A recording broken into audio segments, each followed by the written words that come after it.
Oi, gente. Mais uma vez, a oportunidade de compartilhar a palavra, aquilo que Deus tem colocado no nosso coração, a verdade das Escrituras. E é bom estar junto aqui para a gente aprender junto e reforçar nossa caminhada com o Senhor. Muito bom. Quando essa pandemia nos atingiu e começou a afetar a forma da gente viver, nossa saúde, nossa liberdade, nosso trabalho, a forma de nós nos relacionarmos com as pessoas, a interrupção do nosso lazer, mudança no nosso tempo, do nosso consumo, aumento de mortes, etc. As pessoas começaram a ficar desanimadas e desesperadas, porque a vida delas estava estruturada em torno de uma falsa segurança que criaram para viver. A crença de que viver para si mesmo é correto, de que o ser humano deve apoiar sua vida e manter sua saúde, seu bem-estar, seus relacionamentos, seus recursos, seus desejos, valores, tudo isso demonstrou ser ineficaz e incapaz de trazer propósito e esperança às suas vidas. As pessoas mostraram que mesmo tendo a liberdade de viver como queriam, isso não foi capaz de sustentá-las contra seus medos, sua impotência, o consolo não chegou. O ser humano não tem controle de sua vida aqui e também não tem controle do seu destino. A gente percebeu isso, né? E provavelmente vários de nós também, ou todos nós, passamos por algumas coisas desse tipo, né? Essa sensação, essa percepção. Acreditar em si mesmo é a base da nossa sociedade, tão arraigada no ser humano que os próprios meios de comunicação passaram a se utilizar diariamente dos efeitos da pandemia sobre as pessoas como ferramenta de manipulação, tentando reestruturar a vida delas, impor restrições, interesses econômicos, políticos, sociais, etc. Essa pressão é muito forte. Por quê? O coração do ser humano tende a acreditar que seus maiores problemas são de origem externa, um vírus, por exemplo, e que se isso for resolvido, a gente vai viver bem novamente. E muita gente acredita que quando tudo isso passar, nós, seres humanos, estaremos mais prontos a viver melhor uns com os outros. Novamente, a crença do ser humano em si mesmo e falhará novamente. O maior desejo das pessoas para a vida voltar ao normal é que a pandemia vá embora. Elas têm essa crença. E essa crença é falsa. O problema é que, mesmo como cristãos, também somos tentados a pensar e viver de modo parecido àqueles que não têm esperança, tentando preservar nossas vidas ou fazer adaptações que só nos ajudam a vivermos para nós mesmos. Mas quando Deus nos salvou, quando Deus estabeleceu um relacionamento conosco por meio do Senhor Jesus, também nos separou para vivermos para Ele, como peregrinos nesse mundo, em modo de missão, né? Não em modo de esperar circunstâncias mudarem, mas em modo de missão. E o título dessa mensagem é justamente esse. Viver em modo de missão é o que nos protege o cristão, é o que protege o cristão de uma vida em vão. Vou repetir. Viver em modo de missão é o que protege o cristão de uma vida em vão. Quero falar de alguns princípios baseados em Filipenses capítulo 1, versos 12 a 18 nessa mensagem. Então eu vou ler Filipenses de 1 a 18, onde Paulo escreve o seguinte: Quero ainda, irmãos, cientificar-vos de que as coisas que me aconteceram têm, antes, contribuído para o progresso do Evangelho, de maneira que as minhas cadeias em Cristo se tornaram conhecidas de toda a guarda pretoriana e de todos os demais. E a maioria dos cristãos, a maioria dos irmãos, estimulados no Senhor por minhas algemas, ousam falar com mais desassombro a palavra de Deus. Alguns efetivamente proclamam a Cristo por inveja e porfia, outros, porém, o fazem de boa vontade. Estes por amor, sabendo que estou incumbido da defesa do Evangelho. Aqueles, contudo, pregam a Cristo por discórdia e sinceramente, julgando suscitar tribulação às minhas cadeias. Todavia, que importa? uma vez que Cristo de qualquer modo está sendo pregado, quer por pretexto, quer por verdade, também com isto me regozijo, sim, sempre me regozijarei. Primeiro princípio, primeiro ponto que eu quero destacar aqui é que viver em modo de missão é adaptar sua vida para anunciar o Evangelho. Filipenses 1, 12 e 13, Paulo escreve, repetindo, quero ainda, irmãos, cientificar-vos de que as coisas que me aconteceram têm antes contribuído para o progresso do Evangelho, de maneira que as minhas cadeias em Cristo se tornaram conhecidas de toda a guarda pretoriana e de todos os demais. Percebe, irmãos, que Paulo estava sofrendo, ele estava preso injustamente, ali aguardando o julgamento, sem saber se seria solto. Pessoas estavam tentando estragar seu trabalho e manchar sua reputação. Falsos mestres queriam arrastar seus discípulos para longe de Cristo, para longe de Paulo também. Irmãos que deveriam apoiá-lo estavam causando dificuldades por causa de inveja. Vários outros irmãos e igrejas dependiam de sua orientação para continuarem crescendo na fé. Em meio a tudo isso, a preocupação de Paulo, percebe, não é consigo mesmo, mas ele escreve para acalmar cristãos ansiosos quanto à situação dele e direcioná-los para como deveriam pensar e agir em suas próprias vidas, que provavelmente estariam passando situações parecidas no mundo que não é a favor dos seguidores do Senhor Jesus. Paulo sabia que ele estava preso por viver e anunciar a Cristo, e as pessoas que se aproximavam dele não ouviam suas queixas, não ouviam como sua vida era difícil, como ele estava sendo injustiçado, ou contando os dias para quando aquilo terminaria. O que elas ouviam? Elas ouviam o Evangelho. Elas ouviam como a sua vida estava relacionada a Deus e como ele estava gastando a vida dele de acordo com a vontade de Deus.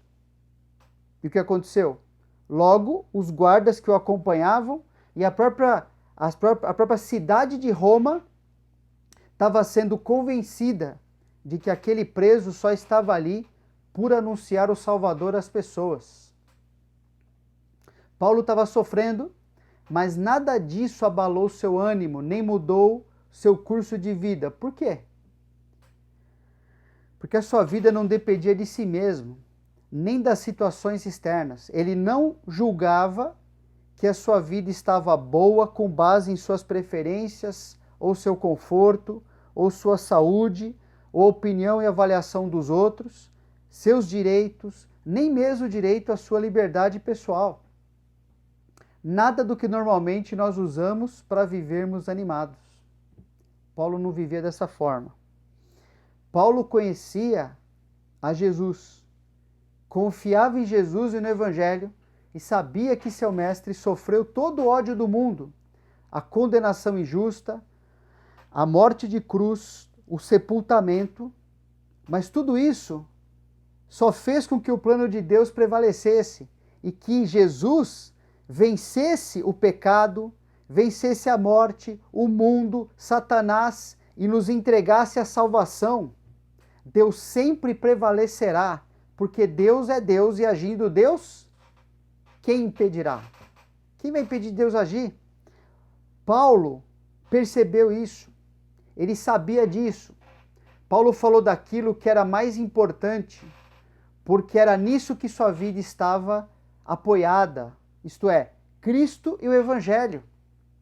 Ele vivia tão focado em anunciar a Cristo, que, ele podia ter ficado desanimado quando ele foi preso. Agora não vou poder pregar mais, do jeito que eu estou fazendo. Mas ele percebeu que Cristo lhe abriu uma nova oportunidade de evangelizar pessoas que jamais conheceria.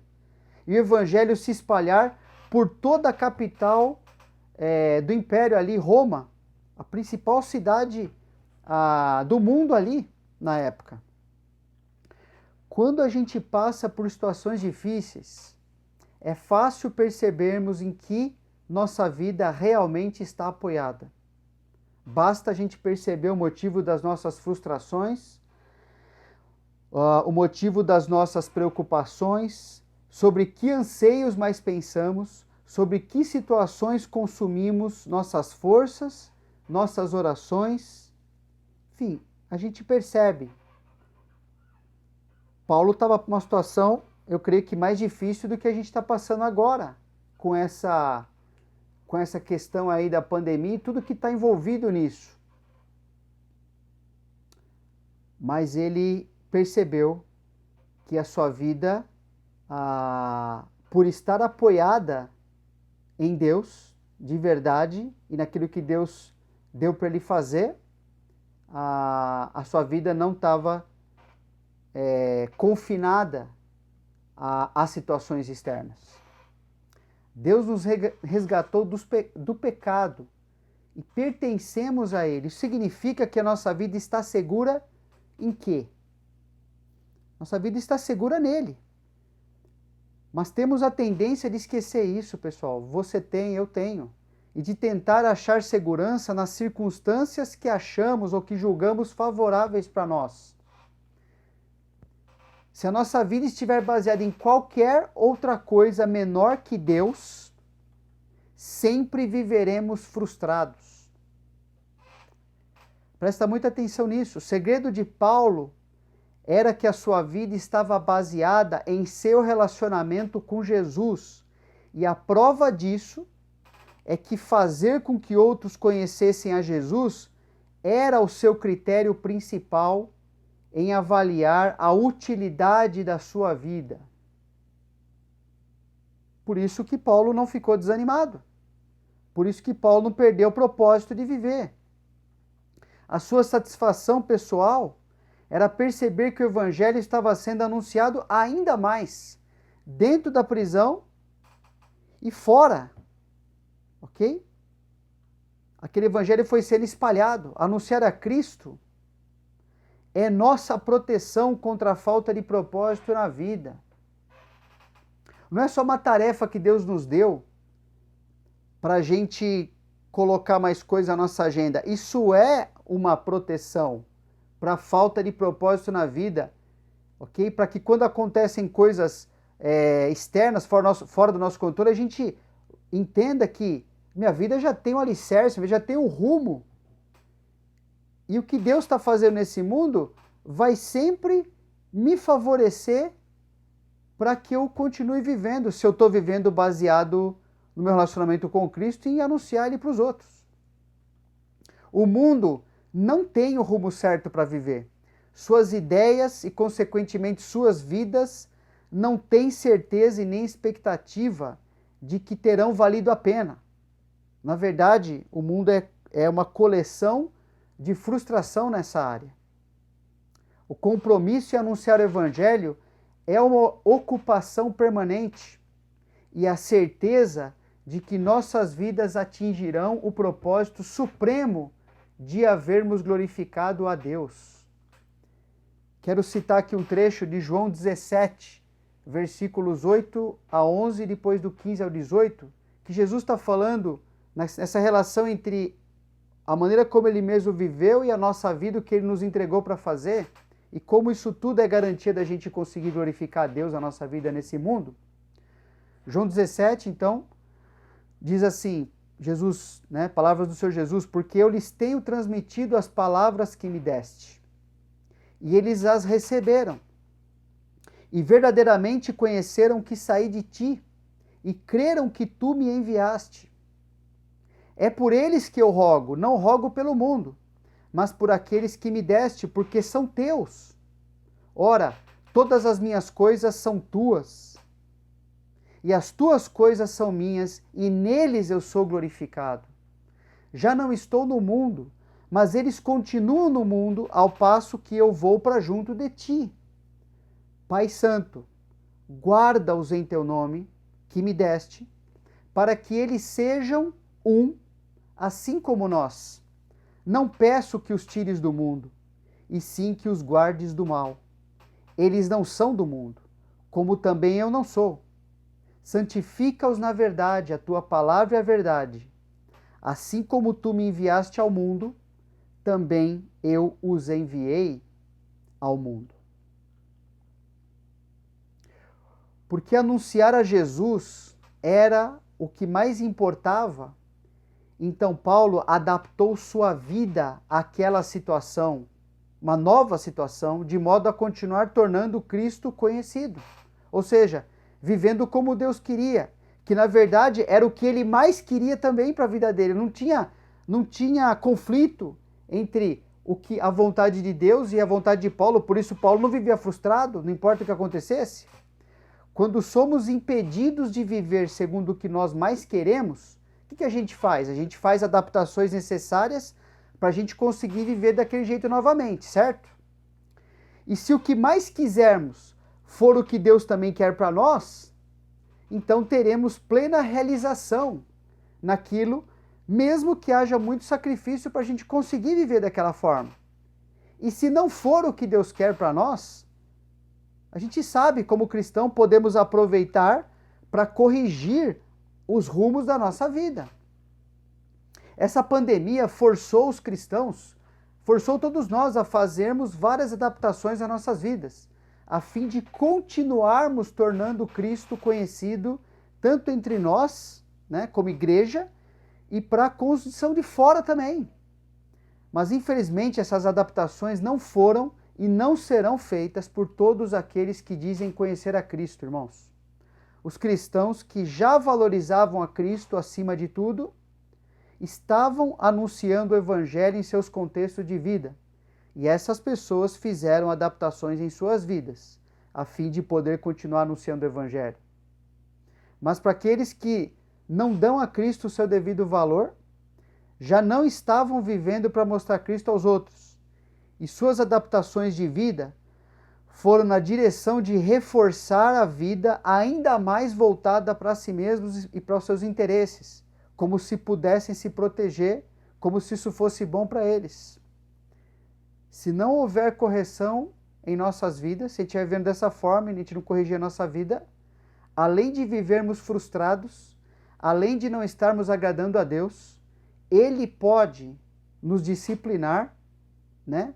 Por amor, porque Deus disciplina quem ama, a ponto de perdermos tudo aquilo em que sentimos certa segurança. Do jeito que está, por exemplo, na parábola daquele servo infiel, a parábola dos talentos. Lembra?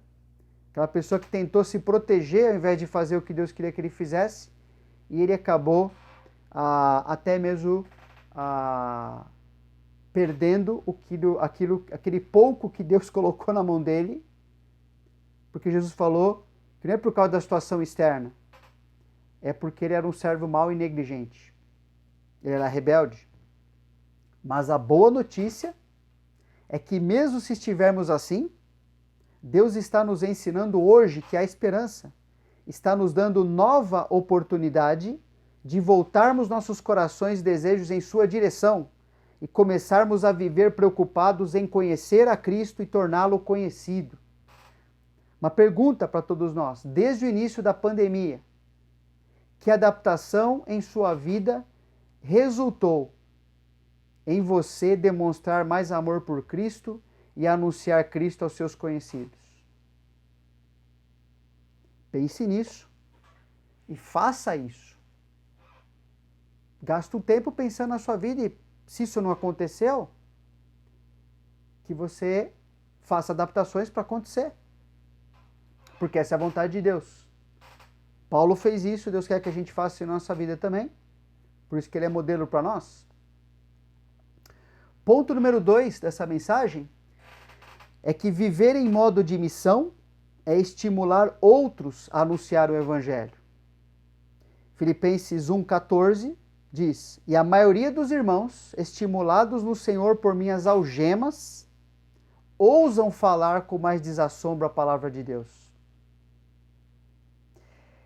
Interessante, né? Pelo fato de Deus ter nos unido nessa igreja, aqui estou falando na minha igreja, né? na IBNA, a maneira como eu vivo, a gente tem que entender, a maneira como eu vivo tem um impacto real sobre a maneira como você vive.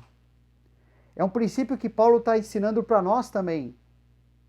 O valor que eu dou a Cristo e o cristianismo que eu pratico, mesmo com o sacrifício envolvido, né, faz com que você se aproxime mais de Cristo e seja estimulado a viver para Ele. Lógico, aquilo que eu me sacrifico para viver é porque tem valor. E você começa a perceber que, poxa, isso é o que mais vale mesmo. Então isso é uma coisa muito boa. Ou a maneira que eu vivo também pode fazer com que você tenha uma visão distorcida de Cristo e estimule você a viver mais para si mesmo. Se meu cristianismo não exigir de mim sacrifício, adaptação, nada disso, se eu for viver do jeito que eu quero viver, eu estou desestimulando você a viver como cristão do jeito que Deus quer que você viva. O amor de Paulo por Cristo era tão intenso e sua vida tão comprometida a anunciar a Cristo, que mesmo preso, mesmo limitado em sua residência ali, que Paulo ficou ali, a Bíblia fala, por 2 anos na sua casa, esperando o desfecho da sua história, seu compromisso estimulou a igreja de Roma a anunciar a Cristo com mais e mais ousadia. O que fez com que aqueles irmãos, que vendo Paulo preso, justamente por anunciar a Cristo, ficassem mais animados a anunciar a Cristo também? Já parou para pensar nisso?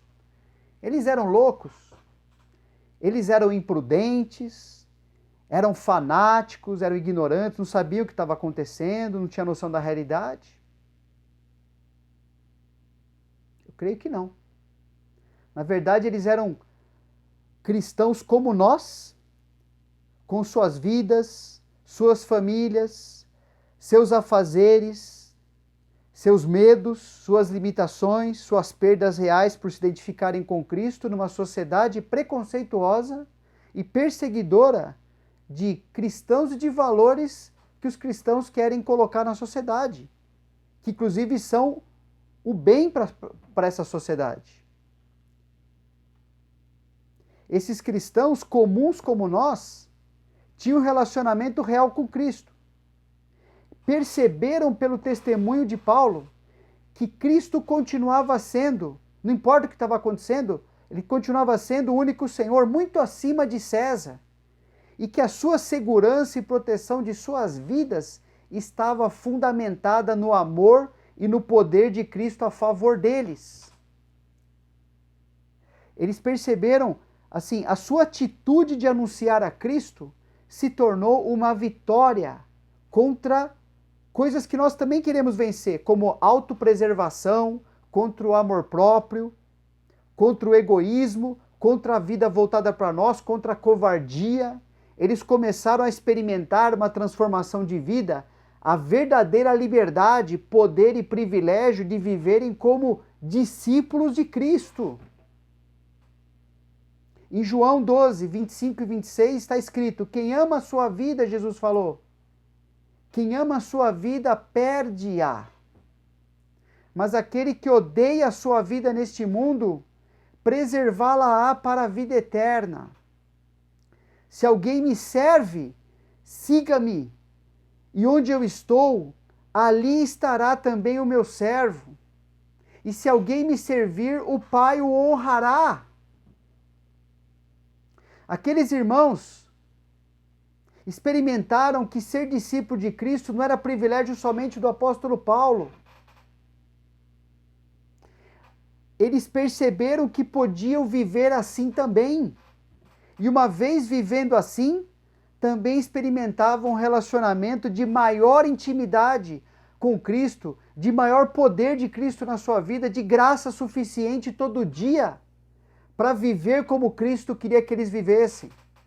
E que essa é a única coisa que realmente satisfaz o coração de um cristão. Bom, quando nós olhamos para esses irmãos, tanto para Paulo quanto para aquela igreja que foi estimulada dessa forma, a gente tem que entender que isso também é para nós. Se a nossa vida como discípulos de Cristo não estiver nos satisfazendo neste mundo, nada mais nos satisfará. E a gente vai buscar satisfação naquilo que ou é humano ou é pecado. Porque nada se compara a Cristo e a tudo que Ele, e somente Ele, é capaz de preencher na vida de uma pessoa, especialmente de um cristão. Tudo que este mundo oferece é ilusório, porque esse mundo está chegando ao fim. Esse mundo está gemendo desde que o apóstolo Paulo escreveu isso em Romanos. Nada se compara ao gozo de saber que está agradando a Cristo nesse mundo, vivendo para mostrá-lo aos outros e morrendo para as nossas fantasias, para nossos desejos pequenos, mesmo por coisas boas, mas que vão passar, irmãos. Mas que todas elas juntas jamais poderão nos satisfazer quando estivermos face a face com o Senhor Jesus e Ele disser que fomos fiéis a Ele e nos tornamos aquilo para o qual Ele nos salvou. Eu não tenho a informação exata aqui na IBNA se uma maioria ou uma minoria de irmãos está se adaptando para pregar o Evangelho. Mas a questão é, você, né, eu e Deus, né, cada um de nós a gente sabe se tem sido parte de um grupo ou se tem sido parte de outro grupo. Se você faz parte daquele grupo que está adaptando a sua vida, que está estimulando outros para viver como Cristo quer, ou se você está fazendo parte de um grupo que a vida está voltada para si mesmo, que não entendeu até agora o que Deus está fazendo, que não está aproveitando para si mesmo o que Deus está fazendo, para viver para Ele, que Deus está provando para nós que Ele vai cuidar de nós, não importa o que aconteça, e que nossa vida precisa ser gasta até o fim para vivermos para Ele, para falarmos dele para os outros, porque é a única coisa que importa. A boa notícia é que você pode, eu posso hoje, se eu não estou vivendo como Deus quer, se eu não estou estimulando, pelo contrário, estou tendo uma vida que desestimula os outros a seguir o Senhor, eu posso pedir perdão a Deus sobre qualquer negligência, sobre qualquer egoísmo, sobre algo que esteja desestimulando outros cristãos a seguirem a Cristo. Pedir discernimento a Deus para a minha vida, não é? Olhar para a palavra, perceber, por exemplo, nessa mensagem, é uma forma de adquirir discernimento, e fazer qualquer mudança para que a minha vida anuncie a Cristo naquilo que eu vivo e naquilo que eu falo para as pessoas. Você precisa fazer a mesma coisa. É necessário fazer isso. Não deixa simplesmente ouvir essa mensagem e, que legal, mais uma mensagem. Senão você está desperdiçando o que Deus quer fazer na sua vida. E finalmente o terceiro ponto que eu quero destacar é que viver em modo de missão é anunciar o Evangelho com sinceridade. É algo muito importante nesse tempo que a gente está vivendo agora. Filipenses 1, versículo 15 a 18, Paulo escreve o seguinte: alguns efetivamente proclamam a Cristo por inveja e porfia, outros, porém, o fazem de boa vontade. Estes por amor, sabendo que estou incumbido da defesa do Evangelho.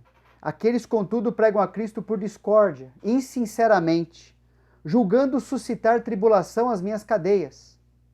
Todavia, que importa, uma vez que Cristo de qualquer modo está sendo pregado, quer por pretexto, quer por verdade, também com isto me regozijo?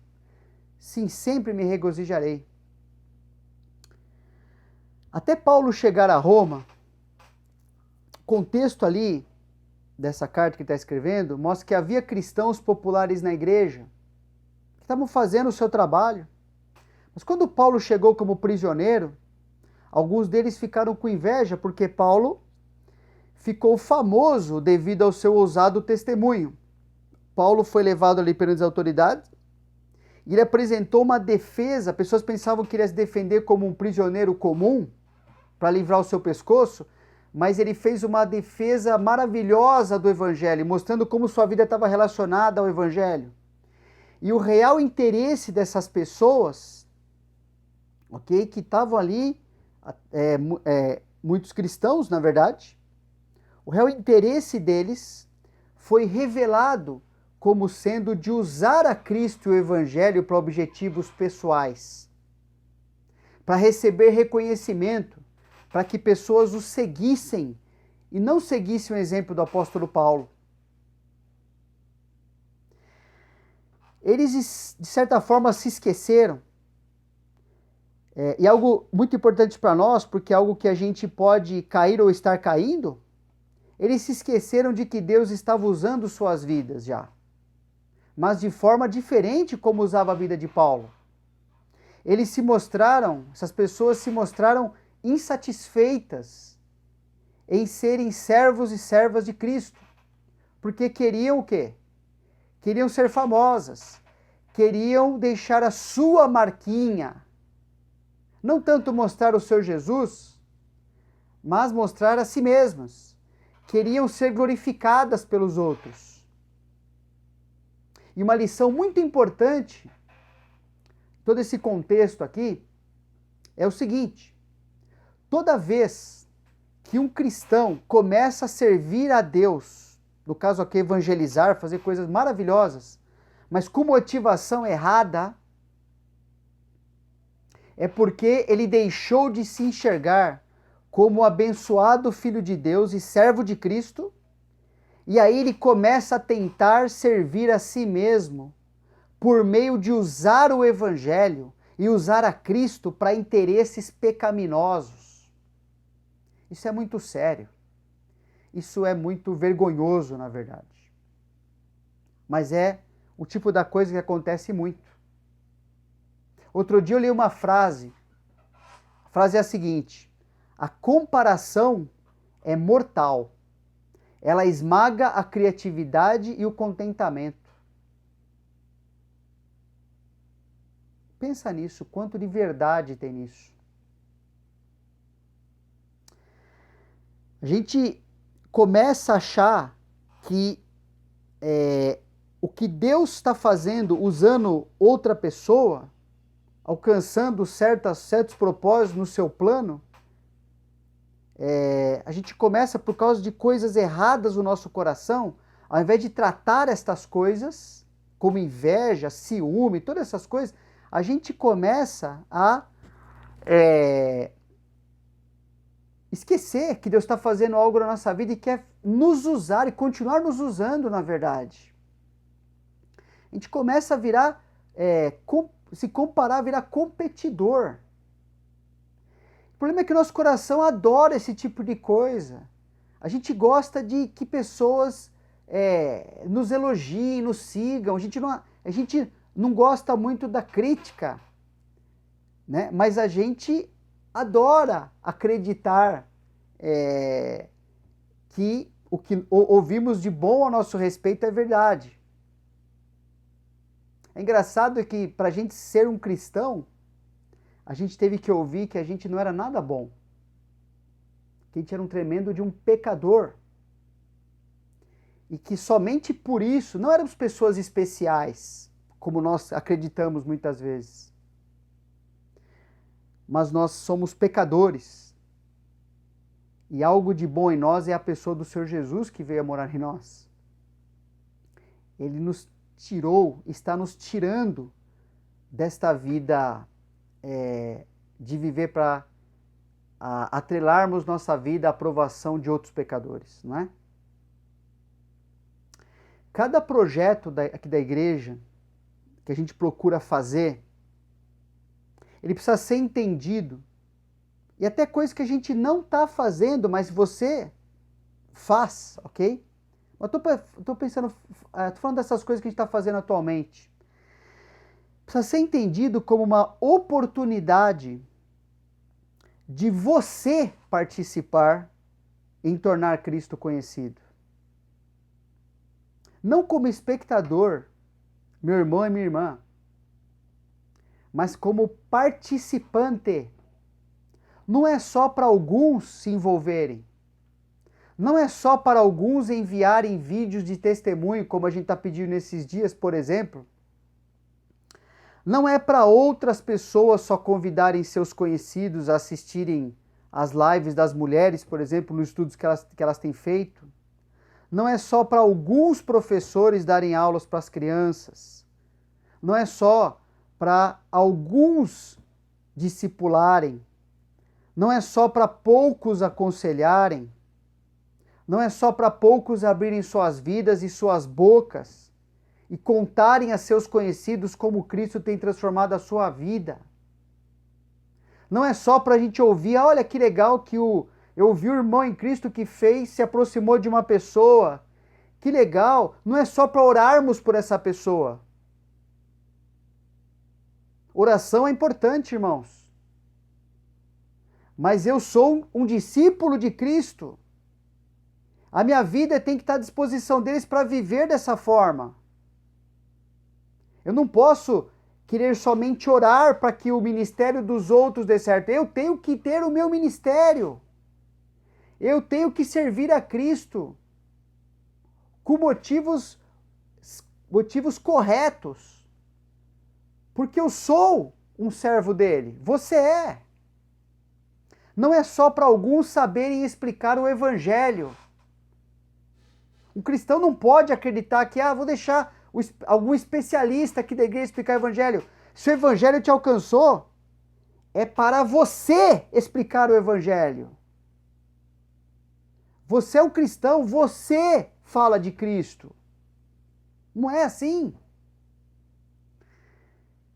Neste momento, muitos cristãos estão usando as redes sociais e todo tipo de ferramenta para anunciar Cristo. Será que estão realmente interessados em demonstrar amor a Cristo e amor às pessoas que precisam conhecê-lo? Eu não sei. Eu não sei com certeza. Agora, eu não posso, porque eu não sei, porque alguns estão fazendo, às vezes, a coisa por motivo errado, eu ficar numa posição de não fazer absolutamente nada, ou ficar com medo, ou porque alguns fazem de uma certa forma, porque alguns conversam com as pessoas assim ou assado, eu falar, já que eu não sou essa pessoa, ficar me comparando, ou seja, o Deus criador e criativo do universo habita em cada um que é filho dele. E esse Deus vai usar a minha vida e a sua vida, né? Assim como Paulo, naquele contexto que ele foi colocado, para viver o cristianismo de maneira plena e para falar de Jesus da maneira que nós temos à nossa disposição e aquilo que a gente pode perguntar para Deus como Ele quer nos usar, com aqueles que estão próximos a nós. Eu não sei com certeza a motivação das pessoas, se elas estão fazendo a coisa certa. Por isso também que eu não me torno, irmãos, seguidor, eu procuro evitar ficar seguindo pessoas. Eu sou amigo, eu conheço muita gente que está fazendo, botando a sua vida à disposição do Senhor Jesus, mas me tornar seguidor, ficar ou tentar imitar essas pessoas, é desprezar o que Deus quer fazer na minha vida muitas vezes. Posso aprender com elas algumas coisas? Sim. Mas eu quero que Cristo use a minha vida. Quero que Cristo use a sua vida. E Ele tem um plano perfeito para a vida de cada um de nós. Inclusive que Deus nos instrui a nós vivermos próximos uns dos outros em nossa igreja, ok?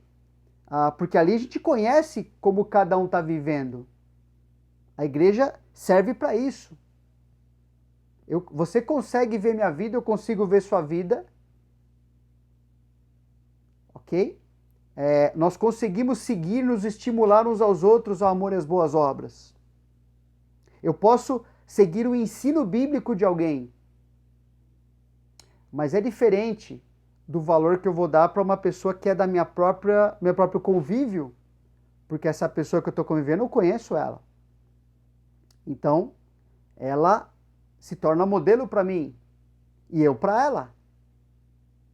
Então, não sei se as pessoas estão, ou que pessoas estão anunciando o evangelho, mesmo o evangelho verdadeiro, a mensagem pura, eu não sei a motivação delas. Mas uma coisa eu sei, eu posso saber se eu mesmo, você pode saber se você mesmo está anunciando a Cristo pelos motivos certos. Porque o evangelho, sendo a palavra de Deus, irá progredir nesse mundo e alcançar todo o propósito que Deus estabeleceu. Mas você e eu, nós só iremos progredir perante Deus vivendo em modo de missão, adaptando a nossa vida para servir a Cristo e ao Evangelho, servir de estímulo uns aos outros a fazer isso, viver dessa forma e a viver para trazer glória a Jesus, não a nós mesmos. E é isso que Deus quer de nós. Deus não quer só de um grupo especial de cristãos, irmãos. Deus quer isso de cada discípulo dele, de cada filho, de cada filha. E nós temos este privilégio. Amém? Vamos orar. Senhor, agradeço, porque o Senhor não só nos salvou, mas nos deu uma missão. Com certeza, nenhum de nós terá uma missão igual a do outro. Mas dentro do teu plano, uma missão de valor eterno, valiosíssima. Algo que o Senhor planejou, boas obras que o Senhor planejou para cada filho e filha do Senhor, quando o Senhor nos salvou. Eu peço que, tanto na minha vida, quanto na vida dos meus irmãos e irmãs aqui, possamos viver de modo a experimentar uma vida de discípulos verdadeiros, de pessoas que gastarão a sua vida conforme planejado pelo nosso Senhor e Salvador. Que cada um aqui possa adaptar a sua vida para viver em modo de missão e que o Senhor seja glorificado, que a nossa motivação seja realmente essa. Se não está sendo, Senhor, que cada um possa se apresentar diante do Senhor e sabendo que o Senhor vai nos perdoar, vai nos limpar, nos purificar pela Tua palavra, para que a gente continue funcionando em modo de missão. Que possamos viver dessa forma e assim estarmos protegidos da nossa vida não ser gasta em vão nesse mundo, não ser gasta como se nós não tivéssemos propósito para estarmos aqui. Te agradeço e te peço por essas coisas, louvando o Senhor pela Tua palavra. Em nome de Jesus. Amém. Ok, irmãos, que Deus possa continuar nos abençoando e nos guiando nessa semana e nesses tempos onde a gente está vivendo. Um abraço.